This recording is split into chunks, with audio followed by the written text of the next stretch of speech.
Welcome to Audit the Audit, where we sort out the who and what and the right and wrong of police interactions. This episode covers the Fourth Amendment, resisting, and mistaken identities, and is brought to us by Law and Crime Network's channel. Be sure to check out the description below and give them the credit that they deserve. Before we dive into the interaction, I want to give a big thanks to the sponsor of this episode, Rocket Money. Lately, I've been saving up for a nice Valentine's Day gift for my wife, so I've been trying to stay on top of my expenses, and Rocket Money has been a huge help. Rocket Money is the personal finance app that helps you cancel subscriptions, lower bills, and manage your money better. With Rocket Money, you can automatically monitor your spending by category, get notifications when you've exceeded them, and visualize your spend-to-earn ratio by month, quarter, or year. Rocket Money also helps negotiate your internet, phone, and cable bills, so you can pay less on services you already have. Just snap a picture of your bill and Rocket Money will take care of the rest. I use Rocket Money to help monitor my spending and build monthly and yearly budgets, and it's great for planning because you have all the information you need in one place. Rocket Money has helped save its customers an average of $720 a year with over $500 million in canceled subscriptions. You can try Rocket Money for free by heading to rocketmoney.com/audit or clicking my link in the description. To save more and spend less, join the over 5 million members by heading to rocketmoney.com/audit. Thanks again to Rocket Money for sponsoring today's episode. On October 16th, 2021, Officer Paul Guab and Officer Holly Harris of the Dallas Police Department pulled over single father Sylvester Hayes while he was driving to pick up breakfast for his children in Dallas, Texas. Despite the fact that Mr. Hayes spells his first name Silvester, the officers believe they have apprehended another man named Sylvester Hayes who spelled his first name Sylvester and was wanted for a family violence warrant. Come on, step up on me. I'll explain it to you. I didn't give you permission to do that. I know. Step out. I'll explain everything. No, sir. Tell me why. I didn't give you permission to open my car. None of it. Right now, you are being detained. Come on and step out. Hey, yeah, I'm sorry. Come on and step out. Come on. Come on and step out. You're going to get tased. Come on and step out. Come on and step out. Come on and step out. Come on and step out. Bro. Step out. What are y'all? Man, hold on, bro. Come on and step out. Come on, man. Come on and step out. Come on and step out. What are y'all? Come on and step out. Y'all pulling on me for what? Come on and step out. Hold on. Y'all, I didn't give y'all permission. Bro, hold on. Hey, bro, come get. Bro, this is my gun. Bro, this is my. My.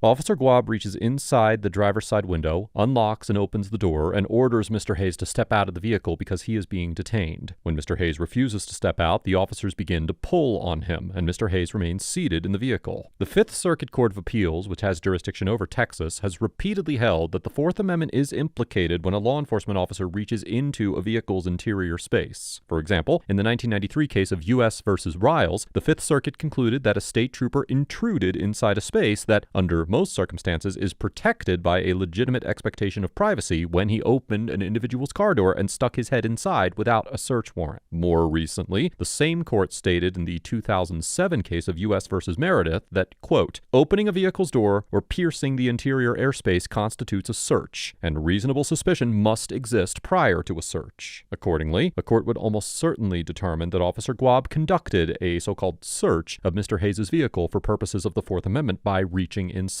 Additionally, Section 38.03 of the Texas Penal Code states that an individual, quote, commits an offense if he intentionally prevents or obstructs a person he knows is a peace officer or a person acting in a peace officer's presence and at his direction from effecting an arrest, search, or transportation of the actor or another by using force against the peace officer or another. As we will discuss further later in this episode, while Mr. Hayes' mere refusal to exit the vehicle would not rise to the level of resisting under this statute, it is possible that a court could conclude that Mr. Hayes resisted the officers by pulling in the opposite direction in response to their attempts to remove him from the vehicle, although it is difficult to tell from the footage whether Mr. Hayes exerted any force to remain seated. Additionally, while Mr. Hayes did not appear to be under arrest at the time the officers attempted to remove him from the vehicle, it is possible a court could determine that Mr. Hayes obstructed the officers from transporting him. Further, Section 542.501 of the Texas Transportation Code states that, quote, "A person may not willfully fail or refuse to comply with a lawful order or direction of a police officer." And in the 2023 case of Garcia versus Bermea, the U.S. District Court for the Western District of Texas concluded that a reasonable officer could have determined that there was probable cause to arrest an individual for a violating of this statute when he failed to comply with multiple lawful commands to exit his vehicle. As we've discussed before on ATA, the Supreme Court has long held that officers may order individuals to exit their vehicles during a legitimate traffic stop without any additional suspicion being required, and as such, it is likely that a court would conclude the officers would have probable cause to arrest Mr. Hayes for refusing to step out of the vehicle if it found that the underlying stop was supported by at least reasonable suspicion of a traffic violation. What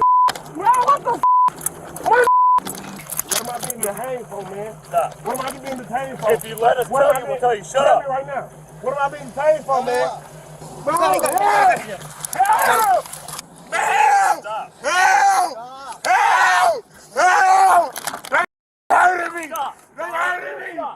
84 out with us as well. And start us on record, please. I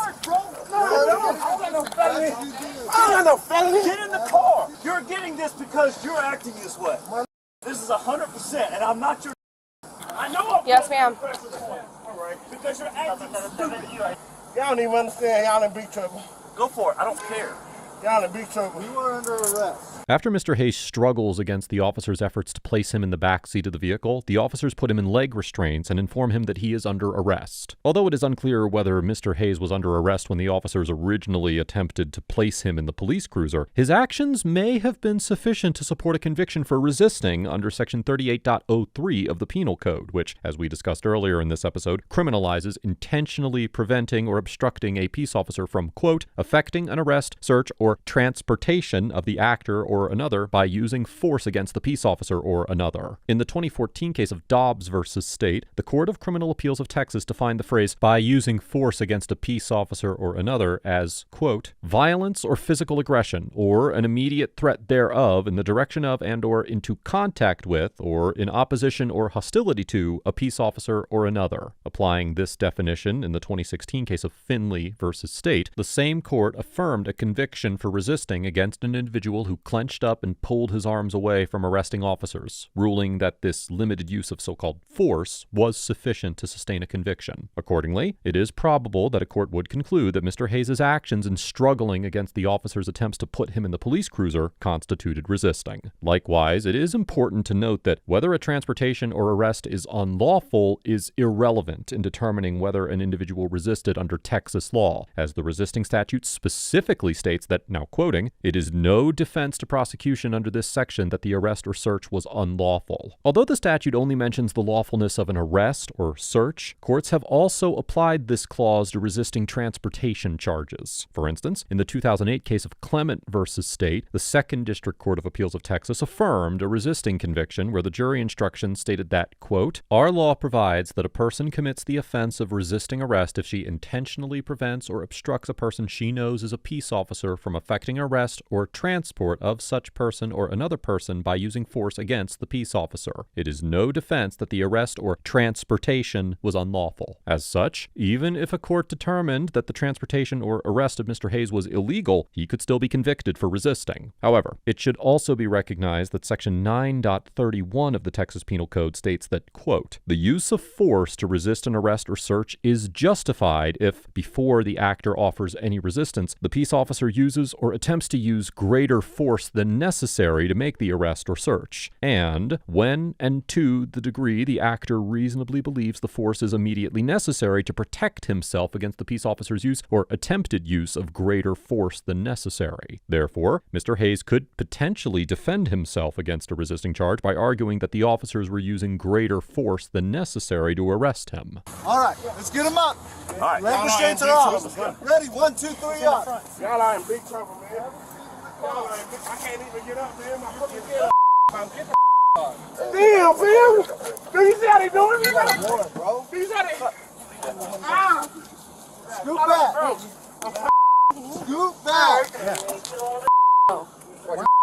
On your feet. You got the gun? It's in his Goes in his right pocket. And he kept going like this too. He kept reaching. No, I did not. After running Mr. Hayes' driver's license through the Dallas Police Department's database, Officer Harris seems to realize that they have arrested the wrong Sylvester Hayes. In the 1971 case of Hill versus California, the Supreme Court upheld the constitutionality of an arrest of an individual that officers mistook for another individual, despite the arrestee's protestations of mistaken identity and his provision of identification showing he was not the suspect the officers were seeking, concluding that, now quoting the court, when the police have probable cause to arrest one party, and when they reasonably mistake a second party for the first party, then the arrest of the second party is a valid arrest. The court noted that although the officers' quote-unquote subjective good faith belief that they had arrested the right suspect would not in itself justify the arrest, quote, when judged in accordance with the factual and practical considerations of everyday life on which reasonable and prudent men act, the arrest and subsequent search were reasonable and valid under the Fourth Amendment. Similarly, in the 2014 case of Hine versus North Carolina, the Supreme Court stated that, quote, to be reasonable is not to be perfect, and so the Fourth Amendment allows for some mistakes on the part of government officials, giving them fair leeway for enforcing the law in the community's protection. As such, the court also recognized that, now quoting again, searches and seizures based on mistakes of fact can be reasonable, and that, now quoting again, the limit is that the mistakes must be those of reasonable men. Although it may not seem particularly reasonable for the officers to assume that Mr. Hayes was the same Sylvester Hayes who was wanted on a family violence warrant without first checking the police database, particularly given the common nature of his first and last name in a city with a population as large as Dallas, courts have been generous in their interpretation of what constitutes a so-called reasonable mistake, as well as the steps officers should take to avoid them. For instance, in the 2020 case of Nerio versus Evans, the Fifth Circuit Court of Appeals found that officers who arrested an individual whom they mistook for his half-brother of the same name were entitled to qualified immunity. In reaching this conclusion, the court cited the 1979 case of Baker versus McCullen, in which the Supreme Court noted that the Constitution, now quoting, does not guarantee that only the guilty will be arrested, and that it does not require officials, now quoting again, to perform an error-free investigation of mistaken identity claims. In the McCullen case, the Supreme Court addressed the constitutionality of the arrest of an individual who was incorrectly identified as the person for whom the arrest warrant was issued. The court rejected the Fifth Circuit's holding that, quote, the sheriff or arresting officer has a duty to exercise due diligence in making sure that the person arrested and detained is actually the person sought under the warrant, and not merely someone of the same or a similar name, and ultimately concluded that, although there may be liability under state tort law for such an arrest, it did not constitute a constitutional violation. In the same vein, the Fifth Circuit found in the 1994 case of Blackwell versus Barton that a mistaken arrest was reasonable, despite the officer's failure to even confirm the identifying information on the arrestee's driver's license, because no inference could be drawn that the officer knew or believed he was or likely was arresting someone other than the suspect. Accordingly, while Mr. Hayes has a cognizable argument that the officers arresting him based solely on his similar name was an unreasonable mistake, given the broad leeway courts have given to officers when determining whether a mistake was quote-unquote reasonable, it will likely be challenging for him to prove that the officers violated the Constitution by arresting him. I got 4 kids, man. I got 4 kids at the house, man. Weston 380. Serial number is going to be. That is my weapon. This is my name. That's my weapon. This is my name. Bro, y'all doing this for no reason, man. I came in late for everything. And they handled me so rough, sir. I didn't give nobody no attitude or anything, sir. Like they say I failed the signal at the stop sign. The stop sign? I mean, I was wrong for that. Look how they handled me, sir. I didn't do anything that Well, deserved there was me. a gun, right? But I wasn't pulling. I told them I had a weapon. This is my name. Okay. If they run it, it's going to say Sylvester Hayes. Okay. Mr. Hayes, there is another Sylvester Hayes, right? And that Sylvester Hayes does have a warrant. I'm fighting for my life, man. I got 4 babies at the house, man. Like, I got a good job. I work security. I'm trying to be one of y'all, but like, come on, man, this how y'all do. This how y'all do me. I'm working to be y'all, bro. I do apologize. Like, if you feel like they roughed you up or whatever, I do apologize. So what did it say about the gun, sir? When y'all ran the serial number, what did it say? When I ran it and you saw me run it, it came back clear. It's not stolen. None of that, right? Right. If they had their radio on, I was complaining, man. If they had their camera on, I was complaining. They didn't even try to hear me, man. Okay. Got another magazine. Start doing traffic. She's running plates. Okay. I'm like, hey, run that Hyundai, and it pops up red. she kind of looks at it, but by that time we had already lost him. As she's searching, the name that she put on there, whatever was on AIS, had continuous family violence, warrant. And he fails to signal within 100 feet from the stop sign. We obviously pulled him over. So you got the reason for contact? Yeah. I was just like, you have your ID with you. And so he gives it to me, and obviously I handed it over to her, and she's like, Sylvester Hayes, like that's the name that was under warrant. But so you got a good warrant? Well, he does have tickets. He does have the tickets. Bro, so you got a jail traffic, resisting arrest, right? Yeah, we have failed to signal 100 feet. He had a gun in his pocket because he kept going like That's this. Why he was acting so crazy. Is he a felon? He has not been convicted. Or no felon? No felon. But if he resisted, he resisted. You know what I'm saying? He just so resisted. We got him on that, right? Yeah. So that we're good. So yeah. So just find out.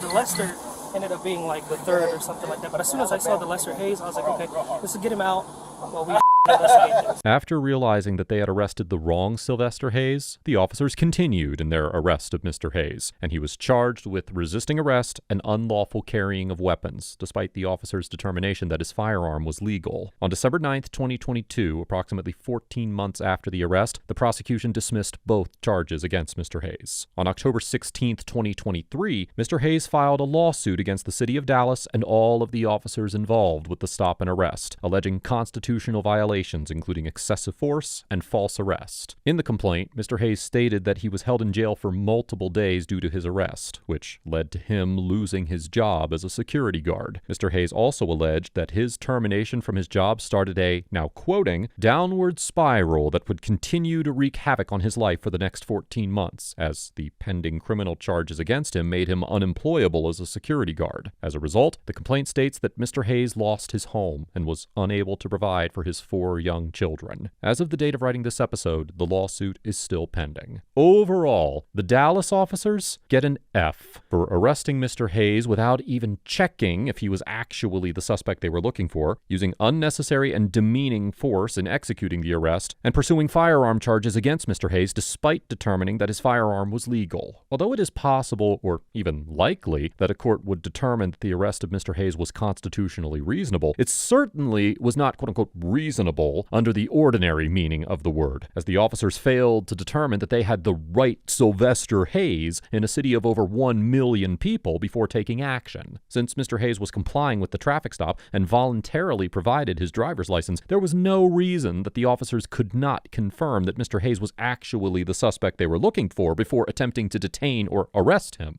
Had the officers taken this basic investigative step, they would have found that there were no warrants out for Mr. Hayes' arrest and sent him on his way after handling the underlying traffic issue. Instead, they chose to immediately escalate the situation by detaining Mr. Hayes, causing the encounter to spiral out of control. This interaction demonstrates the sometimes substantial gap between the constitutional requirements placed on officers and the standard of good police work that officers should be striving to achieve. Mr. Hayes gets a C+, because although he was clearly detained in a case of mistaken identity, he failed to comply with Officer Guab's order to exit the vehicle and physically resisted the officers on several occasions. Now, while Mr. Hayes could argue that he was acting in self-defense against excessive force by the officers for some of his resistance, his physical opposition to getting in the back of the police cruiser would likely not be justified by this defense, as the Texas statute only allows for self-defense when it is immediately necessary to protect an individual against a peace officer's use or attempted use of greater force than necessary. Although I empathize with Mr. Hayes' reluctance to comply with the officer's commands when they failed to answer his questions regarding what was going on, the law unfortunately does not require officers to provide this information to citizens, and instead expects citizens to follow orders to exit vehicles, regardless of the officer's reasoning or communication. Likewise, Texas law does not recognize the right to resist an unlawful arrest, and while I do not necessarily agree with all of these standards, until the laws are changed, individuals put themselves in a better position when they simply comply with such orders, arrests, and detentions, and challenge the officer's actions later on in the courtroom. Let us know if there is an interaction or legal topic that you would like us to discuss in the comments below. Thank you for watching, and don't forget to check out my second channel for even more police interaction content.